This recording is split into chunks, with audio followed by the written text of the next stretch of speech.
Hello, it's Willie from the Ozarks, and it's May the 15th, and we're ready for Lesson 135 in A Course in Miracles, Workbook for Students. If I defend myself, I am attacked. If I defend myself, I am attacked. Wow, we have a lot to learn in this lesson. We're going to learn that we don't need to be making a lot of plans, because that's just a defense against the truth. So before we get into that, let's talk about yesterday's lesson, 134, let me perceive forgiveness as it is. The major difficulty that you find in genuine forgiveness on your part is that you still believe you must forgive the truth and not illusions. Okay, keep that in mind. Also, those who are forgiven from the view their sins are real are pitifully mocked and twice condemned. First by themselves for what they think they did, and once again by those who pardon them. It is sin's unreality that makes forgiveness natural and wholly sane, a deep relief to those who offer it, a quiet blessing where it is received. Just a few ideas that I really wanted you to hear again from yesterday. There's a very simple way to find the door to true forgiveness and perceive it open wide and welcome. When you feel that you are tempted to accuse someone of sin in any form, do not allow your mind to dwell on what you think he did, for this is self-deception. Ask instead, should I accuse myself of doing this? Okay, remember we talked about that. Whatever you give is what you're receiving. Do you want to condemn yourself? Well, then condemn your brother. It's the same thing. He has been gently wakened from his dream by understanding what he thought he saw was never there. Okay, now that is a beautiful idea. They are not kept to swell and bluster. Okay, this is across the bridge, as powerful as love which laid its blessing on it.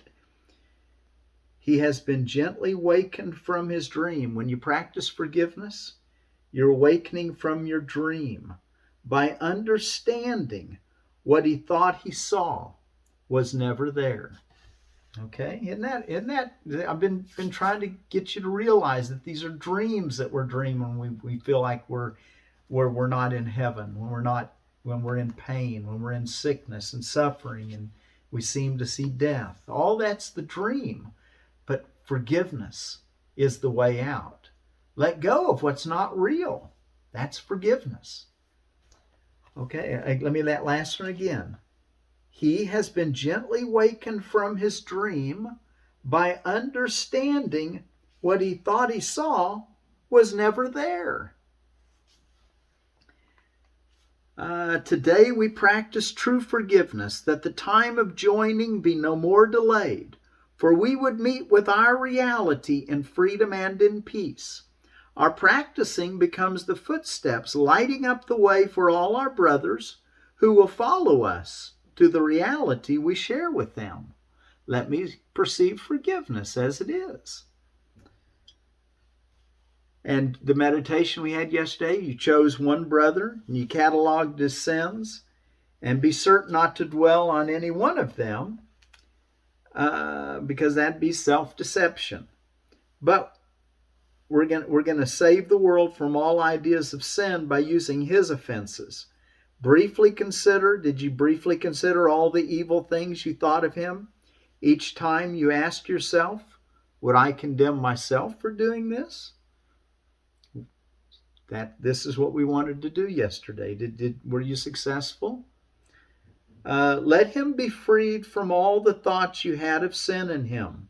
And now you are prepared for freedom. If you've been practicing thus far in willingness and honesty, you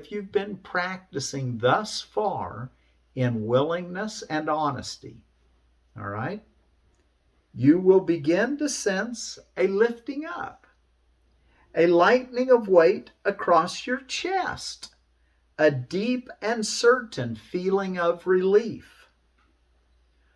Did you feel a sense of relief, a deep and certain feeling of relief, a deeper breath, a little taller stance instead of feeling so beat down. The time remaining should have been used in given to the experiencing the escape from all the heavy chains you sought to lay upon your brother, which were really laid upon yourself. Let me perceive forgiveness as it is. Let me perceive forgiveness as it is. Should I accuse myself of doing this, I will not lay this chain upon myself. In everything you do, remember this. Remember I said we're going to leapfrog our way to heaven? A little game of leapfrog. I leap over your back and then you leap over my back. That's how we get to heaven, playing leapfrog. It's expressed in this idea that we're in everything you do, remember this. No one is crucified alone, yet no one can enter heaven by himself. Okay, well, we have, I think, the longest lesson in the book today. So let's go ahead and get it read. It's a little over 4 pages long. Before I read it, look what I've got. These are common here in the Ozarks. They're called a lawn daisy. I just call them daisies. They don't have a lot of aroma. They do have some smell, though, but I wouldn't know necessarily a sweet fragrance, but they always make you smile. They'll always facing towards the sun, happy, and they're kind of like an example of what we're going to be like as we practice forgiveness. We just let the light come into us and we shine back out this beautiful flower like a daisy. If I defend myself, I am attacked. Lesson 135. A lot to learn here. Who would defend himself unless he thought he was attacked, and that his attack is real, and that his own defense can save himself? And herein lies the folly of defense. It gives illusions full reality, and then attempts to handle them as real. It adds illusions to illusions, thus making correction doubly difficult. 2. And it is this you do when you attempt to plan the future. Whoa! Plan the future? If I defend myself, I am attacked. And it is this you do when you attempt to plan the future, activate the past, or organize the present as you wish. That's as you wish apart from God, your separated self. You operate from the belief you must protect yourself from what is happening because it must contain what threatens you. A sense of threat is an acknowledgement of an inherent weakness. A sense of threat is an acknowledgement of an inherent weakness. A belief that there is danger which has power to call on you to make appropriate defense. 3. The world is based on this insane belief. It's a belief in separation and that you're weak and vulnerable and you got to protect yourself. That's the world's based on that belief. And all its structures, all the world's structures, all its thoughts and doubts, its penalties and heavy armaments, its legal definitions and its codes, its ethics and its leaders, and its gods, all serve but to protect its sense of threat. For no one walks the world in armature, but must have terror striking at his heart. Defense is frightening. It stems from fear, increasing fear as each defense is made. You think it offers safety, yet it speaks of fear made real and terror justified.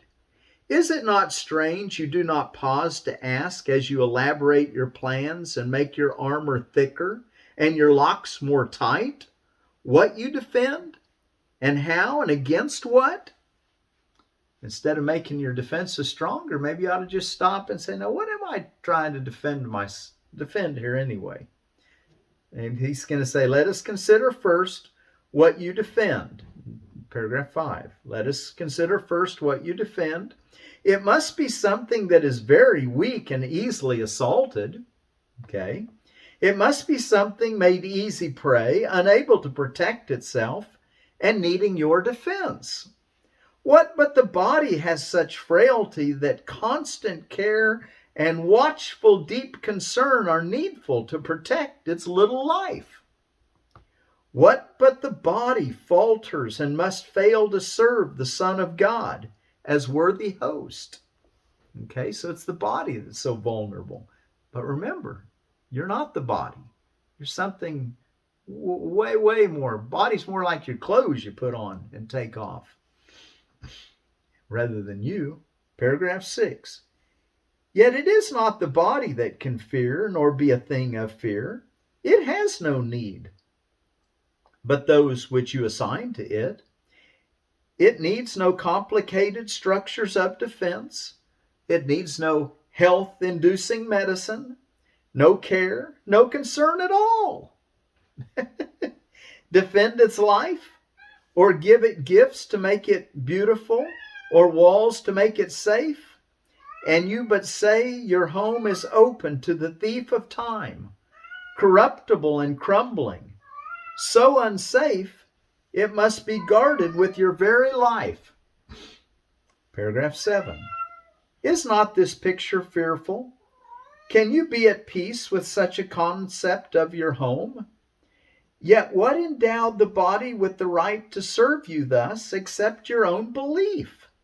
It is your mind which gave the body all the functions that you see in it, and set its value far beyond a little pile of dust and water. Who would make defense of something that he recognized as this? 8. The body is in need of no defense. The body is in need of no defense. This cannot be too often emphasized. How many times should I read it? The body is in need of no defense. This cannot be too often emphasized.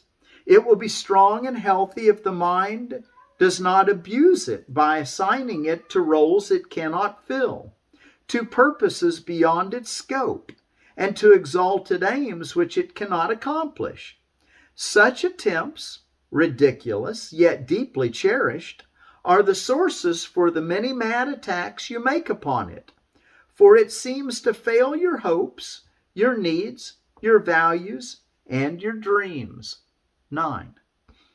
The self that needs protection is not real.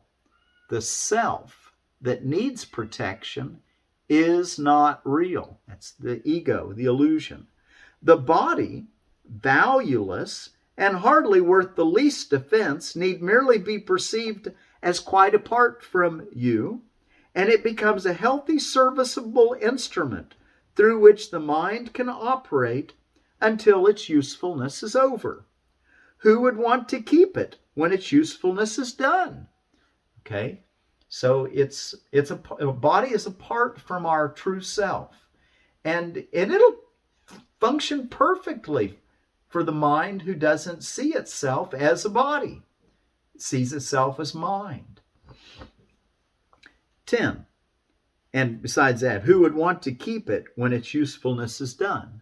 So let its usefulness be used by the true self, and don't be worried about its care. This is what he's trying to get us to see. I think about where Jesus told us, consider the sparrows, that they're cared for by our Heavenly Father, and they don't even do all the things that people do. They don't plant seed and then go harvest it and store it for the winter, but they're cared for by their Heavenly Father. He wants us to learn to do the same thing, to live like the birds. 10. Defend the body, and you've attacked your mind. For you have seen in the faults, for you have seen in it the faults, the weaknesses, the limits, and the lacks, from which you think the body must be saved. You will not see the mind as separate from bodily conditions, and you will impose upon the body all the pain that comes from the conception of the mind as limited and fragile, and apart from other minds, and separate from its source. And that source is capitalized. Okay, so that's referring to God. We don't want to see ourselves as separate from source. And you will impose upon the body all the pain that comes from the conception of the mind as limited and fragile and apart from other minds that's separate from its source.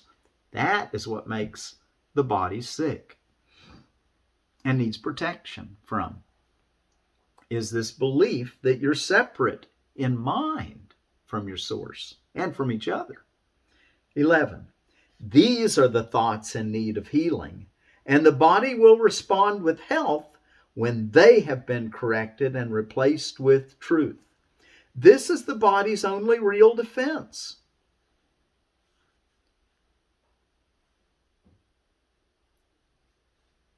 Yet is this where you look for its defense? You offer it protection of a kind from which it gains no benefit at all, but merely adds to your distress of mind. You do not heal, but merely take away the hope of healing, for you fail to see where hope must lie, if it be meaningful. 12. A healed mind does not plan. A healed mind does not plan. It carries out the plans which it receives through listening to wisdom that is not its own. It waits until, it listens for wisdom that's not from the personal self, the separated self. It listens to wisdom with a capital W. It waits until it has been taught what should be done and then proceeds to do it. It does not depend upon itself for anything except its adequacy to fulfill the plans assigned to it.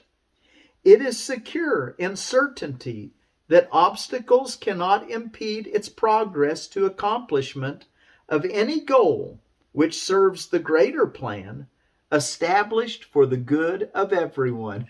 The greater plan that's established for the good of everyone? That's a beautiful saying. It is secure in certainty that obstacles cannot impede its progress to accomplishment of any goal which serves the greater plan established for the good of everyone. 13. A healed mind is relieved from the belief that it must plan. A healed mind is relieved from the belief that it must plan, although it cannot know the outcome which is best, the means by which it is achieved, nor how to recognize the problem that the plan is made to solve. It must misuse the body and its plans until it recognizes this is so. But when it has accepted this as true, then is it healed and lets the body go. 14. Enslavement of the body to the plans the unhealed mind sets up to save itself must make the body sick. It is not free to be a means of helping in a plan which far exceeds its own protection and which needs its service for a little while. In this capacity is health assured. For everything the mind employs for this will function flawlessly and with the strength that has been given it and cannot fail. So when the mind is in tune with your source, then the body will work perfectly. Doesn't need any defense. You'll be told exactly what to do. If it needs some protection or some care, you'll be told. You don't have to worry about it.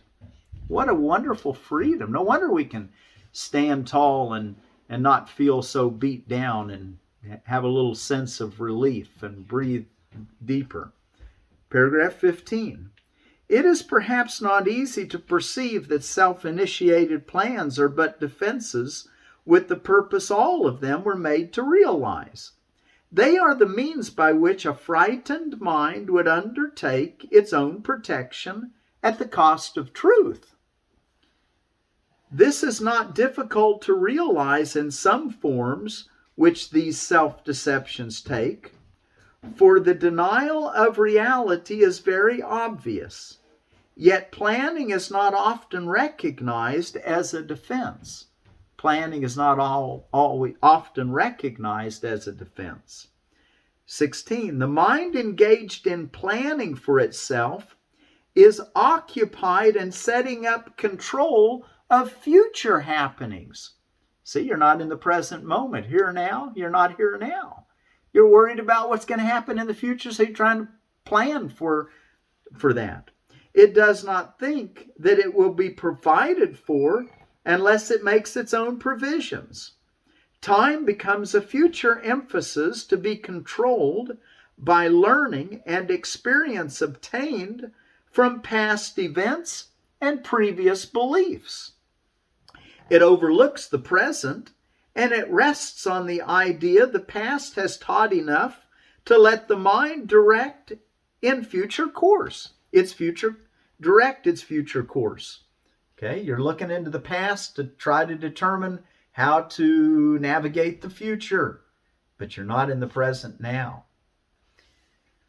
Paragraph 17. The mind that plans is thus refusing to allow for change. What it has learned before becomes the basis for its future goals. Its past experience directs its choice of what will happen, and it does not see that here and now, there's our here and now, it does not see that here and now is everything it needs to guarantee a future quite unlike the past, without a continuity of any old ideas and sick beliefs. Anticipation plays no part at all, for present confidence directs the way. Present confidence directs the way. 18. Defenses are the plans you undertake to make against the truth. Their aim is to select what you approve and disregard what you consider incompatible with your belief of your reality. Yet what remains is meaningless indeed, for it is your reality which is the threat that your defenses would attack, obscure, and take apart and crucify. 19. What could you not accept? I love this sentence. What could you not accept if you but knew that everything that happens, all events, past, present, and to come, are gently planned by one whose only purpose is your good? Perhaps you have misunderstood his plan, for he would never offer pain to you. But your defenses did not let you see his loving blessing shine in every step you ever took. While you made plans for death, he led you gently to eternal life. 20. Your present trust in him is the defense which promises a future undisturbed, without a trace of sorrow, and with joy which constantly increases as this life becomes a holy instant, set in time, but heeding only immortality. Your present trust in him is the defense which promises a future undisturbed. Your present trust in him. Can you have that present trust in God? In your guide? Okay, let's see. Let no defenses but your present trust direct the future, and this life becomes a meaningful encounter with the truth that only your defenses would conceal. 21. Without defenses, you become a light, which heaven gratefully acknowledges to be its own, and it will lead you on in ways appointed for your happiness, according to the ancient plan begun when time was born. When time was born. That's the plan. The ancient plan begun when time was born. Your followers will join their light with yours, and it will be increased until the world is lighted up with joy. And gladly will our brothers lay aside their cumbersome defenses, which avail them nothing and could only terrify. Remember, we're to we're to reach God, reach heaven with empty hands and open hearts. Well, we're unencumbered here. Gladly will our brothers lay aside their cumbersome defenses, which availed them nothing and could only terrify. They're going to do it as we're going to do it. 22. We will anticipate that time today with present confidence, for this is part of what was planned for us. Stay in the present. Have that confidence in the present. We will be sure that everything we need is given us for our accomplishment of this today. We make no plans for how it will be done, but realize that our defenselessness is all that is required for the truth to dawn upon our minds with certainty. Let's read that again. We make no plans for how it will be done, but realize that our defenselessness is all that is required for the truth to dawn upon our mind with certainty. Our defenselessness. We're going to come up to a lesson here a little bit, be a few lessons down. In my defenselessness, my safety lies. It'll build on this idea. 23. For 15 minutes twice today, we rest from senseless planning and from every thought which blocks the truth from entering our minds. Today we will receive instead of plan. Receive instead of plan. That we may give instead of organize. And we are given truly, as we say, if I defend myself, I am attacked. But in defenselessness I will be strong, and I will learn what my defenses hide. If I defend myself, I am attacked. But in defenselessness I will be strong, and I will learn what my defenses hide. Nothing but that. If there are plans to make, you will be told of them. They may not be the plans you thought were needed, nor indeed the answers to the problems which you thought confronted you.